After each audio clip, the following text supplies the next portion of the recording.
Well, the Nationwide Building Society has changed a few of its rules when it comes to first-time buyers when they're trying to buy a home. So this is going to greatly affect young people who rely on the bank of mum and dad, as people call it. The people who are relying on their parents' pockets are now seeing the mortgage deals that were once available to them fall by more than half, because what the Nationwide Building Society has decided is that the first-time buyers now need to prove that they have saved the majority of their deposit themselves. So do you think that leaves us millennials in a place where we might be renters forever?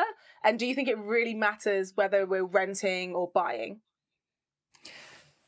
I think that's a tough one, because I think basically the UK is kind of obsessed with home ownership. So this kind of leaves us in a very, very tricky position. Like, all you've ever heard is you need to own a house. And I think from Jamaican descent, my dad has always been one about you need to find a house, you need to get a mortgage. But if you look in other places like France or Spain, like I have friends that live in France and they're like, everyone rents there, it's not a big deal. And I think now because, so now because now I think like we are generation rent, because it's so expensive. We don't know if we're ever going to own home. So people are just like, forget it. Maybe I'll just rent forever. So I think even though prices are going up and Nationwide are reluctant to give out mortgages, I think that's leaving us a real big decision as to actually, is even buying for me or should I just stick to renting? Sophie, you're so right. And you know what? I feel like what Nationwide are doing is a little bit unfair, because it's so difficult to get onto the property ladder as it is. And those who are lucky enough to have the bank of mum and dad, because don't forget, not everyone has that bank, right? But those who are lucky enough, I feel as though they're being penalised for the luxury of having parents who are in a capacity to help them get onto the mortgage ladder, like onto the homeowner ladder, whatever you want to call it. So I don't understand what their reason is behind that decision, because the money doesn't change. It's still the same amount of money. It still goes towards the deposit. It's not counterfeit money. It's not illegal money. Like I actually don't get their thought process behind that. And I do feel like, yes, Sophie, you're right. The UK is very, very obsessed with, owning a home, and I get it. In our original lands, like places like Jamaica and like Africa, it's very big on buying land and building a home from scratch. And I get it. When you own a home, you have collateral. You have something that you can use in case of a rainy day. You can remortgage and you release money from your property, etc., etc., etc. So for those reasons, I'm all for it. But I don't know. I feel like this, if other banks adopt the same kind of notion as Nationwide, is definitely going to see an even bigger change, and even more people will continue to rent. You know what, Linda? Go ahead. I was like, I don't know if they're doing this as like some sort of tactic to only have certain buyers. Do you know what I mean by that? Like, I don't know if it's because I don't understand why you wouldn't want to give someone a mortgage if they can afford it. Obviously, you don't give it out willy-nilly, but if the person can afford the mortgage, whether they got it from their mum, their dad, or Pete or Paul, it doesn't matter. Do you know what I mean? Like, they can afford a mortgage. For me, I've never really had the spirit of ownership on me, if that makes any sense. Like, I never grew up saying, like, everyone around me grew up was like, oh yeah, I'm gonna own my own business, and I'm gonna own my own house.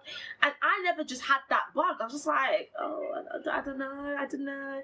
And but as I've grown up, I thought to myself, yeah, it's probably good that I own something and that I have something that is mine. And I don't know if that's what everybody else, like our peers, the people that are like our age, are thinking the same thing. I mean, I'm in no rush to buy a house now, but I think in London, when you start to think about it, maybe it might make sense to buy a house, just because the rent is so high anyway. Like, something that you're paying in rent is other people's mortgage, so it kind of makes sense that you're paying into your own house. So I'm always like, I'm just confused. Well, I was going to respond to what Linda said, but now you've put me on a whole different train of thought, Anissa, because for me, it's true, you have, it's fine. But I think now what you said in terms of like renting versus buying in terms of the prices, I think one of the things that scares me about renting, which I will be a renter for a while, even if I do decide to get a mortgage, but one of the things that scares me about it is the fact that the price can go up at any time and you have no control over that. And in terms of gentrification, because you mentioned London, and for anyone that doesn't know, gentrification is when they they make an area more appealing to the middle class by upgrading certain, like, you know, you might have a Poundland that turns into an M&S, and the cost of living. Costa. A Starbucks, yeah. When you see a Starbucks in your neighborhood, you know it's a wrap, gentrification is coming. It's coming. But that's the thing. But the thing that also goes up is the cost of living. And it might go up to the point that it surpasses the amount that you can pay for. And then at that point, you're also going to be the thing that gets upgraded out of the neighborhood, and they'll get some nice middle class people to replace you as well. So in light of that, I guess that does make me kind of fearful, the fact that you're not in control at all when you're renting. Mm-hmm. But I like the way things are going now, in the sense of people are really thinking, do I need a house? Because I rented for a while in London, and having my own flat was just some of the happiest times. Like being able to call my landlady every time something broke down. Mate, that was a sweet spot for me. And it is still now. My toilet seat cracked. We called our landlord and was just like, can you come fix the toilet seat, please? We're still deciding who broke the toilet seat. No one wants to claim it. But the point is that once you have a home, everything is down to you. The boiler breaks, a window cracks, a leaky roof. And it's expense upon expense upon expense. And for me, renting gives you the ability to kind of up and leave if you want to. Like if I get a job in another country, like we live in a global world now. So someone getting a job and saying, I'm going to work in Spain for a year, or I'm going to go move up north, or I'm going to move to Brighton. That's not unexpected anymore. You're not going to blink an eyelid at it. And not being able to have a pile of bricks that you need to think about renting out. And yeah, I don't know. I don't want to say too much. But the point is that when you have a house, it's an asset, yes, but you don't know when you're going to be able to sell it. Like if the market takes a crash, you could be selling it under the price that you bought it, but you might be desperate to sell and lose the money. With renting, you don't have all those restrictions on you. So I'm really glad that our generation is starting to think, is this for me? Because it's a lifetime commitment. You're right, and I feel like back in the day, it was all about, only if you were rich, you were able to mortgage. And I feel like people don't see it that way anymore. And yes, the cost of renting is often very equal, if not higher than the cost of your average monthly mortgage payments. But it's that saving for the mortgage that's the hard part. And Anissa, you said something interesting about Nationwide and what they're doing. Maybe they only want particular types of people who can afford it. But if let's be honest, the majority of ethnic minorities. Now come back again. The majority of highly-melanated people. I don't know why they're coming out of my mouth, man. The majority of highly-melanated people, we're not the ones who are we're not the ones whose parents are giving us money for deposits. Let's not lie. I'm not saying that, highly-melanated people are broke and we have no money. And I'm not saying that, but I'm saying historically, if you look at the people who are able to come through with the bank of mum and dad, it typically isn't us. So that's why, once again, I don't quite understand what Nationwide are doing, because if you clock more of us, our highly melanated selves, are getting into positions of power, are understanding how to save, are understanding how to go into stocks, are understanding how to build wealth and generational wealth. So once again, I feel like we're more likely to be the people who save up for the deposit our damn selves without any help from mum and dad. So I don't know what I don't get what Nationwide are doing. What the motivation? Yeah, I think so. My train of thought is back from what you were saying. I had a feeling about return. You brought it back. I think because when I first read about this, I had the same thought. It did kind of feel like people who had that advantage were being punished, and your parents want to provide for you, and parents, when they have children, when they start a family, they make so many sacrifices for their kids. So I just can only imagine how frustrating it would be to have spent like a large part of your life making decisions in light of what would be best for them, and then when they get to these big milestones like owning their first home, not being able to help them. I think they said something about how it would be better for the security of the economy, but they didn't elaborate on how that works. So it doesn't make sense to me either. I'm baffled. No, but you know what? That doesn't make sense. Sorry, Sophie, just jump in real quick, right? That doesn't make sense because firstly, when you have a deposit on a mortgage, you're still credit checked. And beyond your credit check, they go deep. It's not just, what does Experian say your score is? They go through what your expenditure is. So before anyone gets that mortgage and gets, approved for it, they make sure that you can afford a particular amount of monthly payments. That's why even they go and revalue the house that you propose house that you want to buy to make sure that it's worth the estimation that whoever is telling you is worth, and they match it all up with what you can afford monthly. So when it comes to that and is the benefit of the economy, that don't make no sense to me, because it's not as though they're just saying, okay, bring 50 bags and boom, there's your mortgage, because it's not as simple as that. I think right now, the reason why I think they've brought it in is because of coronavirus and the pandemic. So because so many jobs are being lost, they're afraid. Let's say, for example, that I earn £30,000, my husband earns £30,000. It's going to take us a long time to raise the money for our mortgage. My mum comes in and she's like, here's 40,000 to put towards it. You might have the deposit, but for them, with coronavirus, they're like, we don't know if you're going to be able to keep your job and keep up with the payments. Whereas if we know that you've saved 75% yourself, if anything kind of goes belly up, you should still be able to make that money and provide. No, with the cash, but Sophie, that's look, not right. I'm telling you, like, so me and my husband are in the position where we're thinking, could we buy the house that we live in?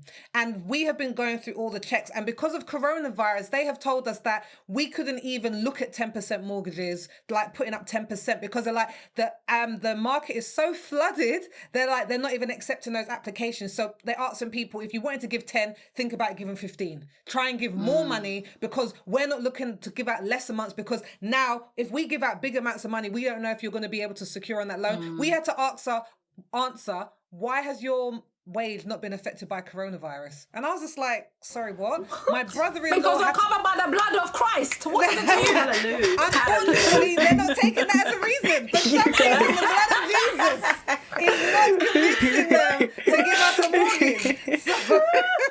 So I'm saying, the banks are seeing it as an extra criteria to safeguard themselves. If you lose your job, we know that if you save 70%, 75%, you might have more money in the bank.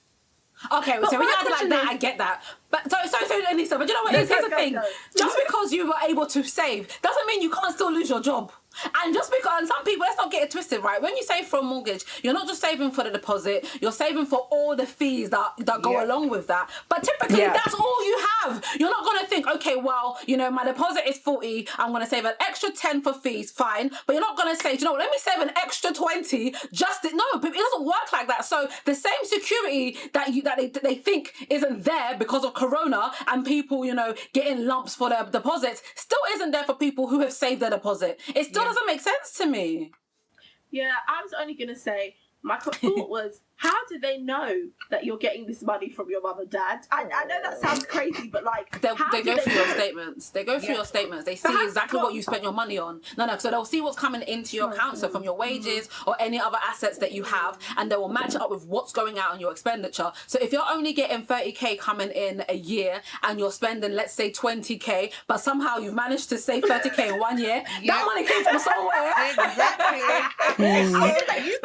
You could be earning, let's say you're earning 50k, Anissa. You could be like, I'm earning 50k, I can pay. But they were like, well, we've looked at your previous credit ratings and scores, and every time you get money, you spend £900 worth, 90% of it. They're kind of like, we can see you're not a good investment because you don't know how to save money, so you're not going to be able to pay towards your mortgage. So if you want to get a mortgage, people, you need to start saving that amount of money now so you can show them, I can actually pay towards. Like, it's a very intense process. Really serious. If they're doing this for security purposes, then would you still, even in light of everything that you just said, Sophie, about the coronavirus and stuff like that, wouldn't you still want to have the rich kids buying your mortgage? Because at the end of the day, yes, their parents may have more. Yeah, they'll have more because they'll have like an allowance. Like I have so many friends who are like, who they don't really work that much, but they're like, they're kind of embarrassed to say, but they have an allowance from their parents. But I'd rather have those kind of people. If you're looking for like financial security and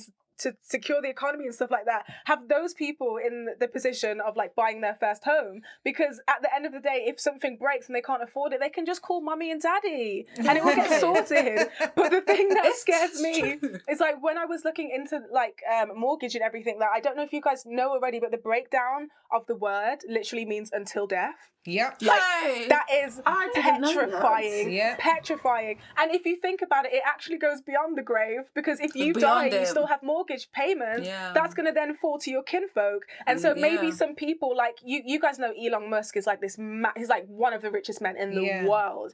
He recently decided that I'm not going to own any homes, and he's selling all of his like 5 mansions because he's like, I don't know what he's doing. But he can.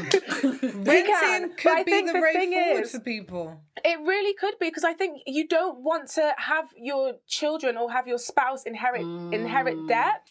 Like, you want them to inherit something like a business or like some jewelry. You don't want them to just take on, like, they're already grieving the loss of you, and then they're also going to take on the loss of income from having to pay this off. Like, but that's it's not ridiculous. always necessarily the way, because like my husband's grandfather, when he died, he bought a house in an area in East London that wasn't that affluent when he bought it, but now because of gentrification, when he died and sold it, everyone got a very, very healthy cut. So nice. It can still be a good investment, but you need to see housing as a long-term investment. It's not something that's going to pay off in like 5 years. And time. also, like, going off the back of what you said, Sophie, he can only have done that because the area was gentrified. Sometimes it loses value, so it doesn't always work out for the positive. Like you said, it needs to be a long-term thing, and it's still a risk. It's a risk.